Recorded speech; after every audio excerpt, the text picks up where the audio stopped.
자, 실험 연구 들어가겠습니다. 자, 질병 규명을 실험적인 방법에 의해서 입증하고자 한다. 자, 책은 34쪽입니다. 자, 여기는 종류가 두 가지가 있네. 임상실험, 지역사회실험. 아까 얘기한 거네. 그냥 넘어가겠습니다. 자, 실험 방식. 단일맹건법, 이중맹건법, 삼중맹건법. 자, 단일맹건법은 실험자나 피실험자가, 두 번째 줄부터 읽는 게 낫겠다. 실험 대상자가 자신이 실험군에 속하는지, 피실험군에 속하는지를 모르게 한 상태에서 실험을 하는 방법.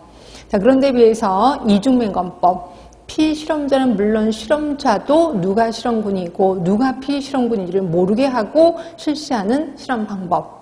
자, 삼중맹건법입니다. 삼중맹건법은 제3자인 판정자, 통계자 역시 이러한 정보를 모르게끔 하는 실험 방법 말씀드렸고, 그럼 이런 맹건법의 목적, 이 맹건법은 시험 문제 은근히 많이 나옵니다. 맹건법의 목적은 주관적인 요소가 강한 평가 항목의 영향을 통제하기 위해서, 그러니까 머리가 맑아지는 느낌 하면 이게 주관적인 요소가 강한 거잖아요. 그렇지? 그리고 연구자와 연구 대상자에 의한 편견을 줄이기 위해서, 그리고 정보 바이어스를 줄이기 위해서. 정보 바이어스는 또 뭔데요? 나중에 또 배우실 겁니다. 걱정하지 마시고 일단 정보 바이어스를 줄이기 위한 거다라고 보시면 될 것 같고, 근데 이 실험 연구에는 두 가지가 있습니다. 평행 설계, 교차 설계.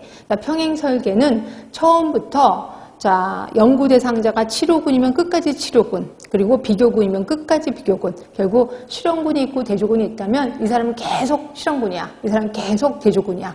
그런데 비해서 교차 설계는 연구 대상자가 처음에는 치료군이었다면 일정 기간이 지난 다음에는 비교균으로 교차하는 설계를 얘기를 해요. 결국 내 스스로 처음에는 실험군이야, 그리고 좀 이따가는 대조군이 되는 거죠. 근데 여기는 조건이 있습니다. 조건이 뭐냐면 휴약기간이 있어야 돼. 휴약기간. 자, 내가 신약을 개발해서 신약을 먹는 실험군이었어요. 실험군.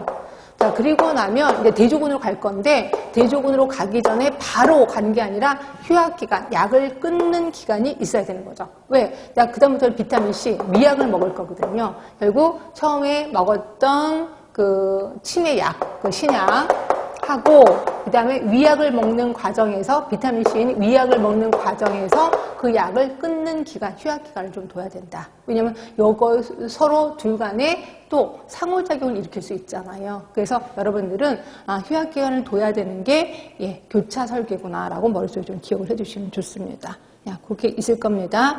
자, 거기 보시면 각 연구 대상 환자가 자신의 비교군 역할을 하도록 만든 설계인데, 이렇게 휴약기간을 가져야 되는 이유는 먼저 시행한 치료약에 의해서 그 약에 잔류효과가 있을 거 아니에요. 그리고 위함이고, 잔류효과를 막기 위함이고, 또한 두 번째 약물과의 상호작용을 막기 위함이다. 그럼 두 가지네. 잔류효과를 막기 위함, 또 하나가 상호작용을 막기 위함이다. 그러기 위해서 뭐를 가져? 휴약기간을 갖는구나.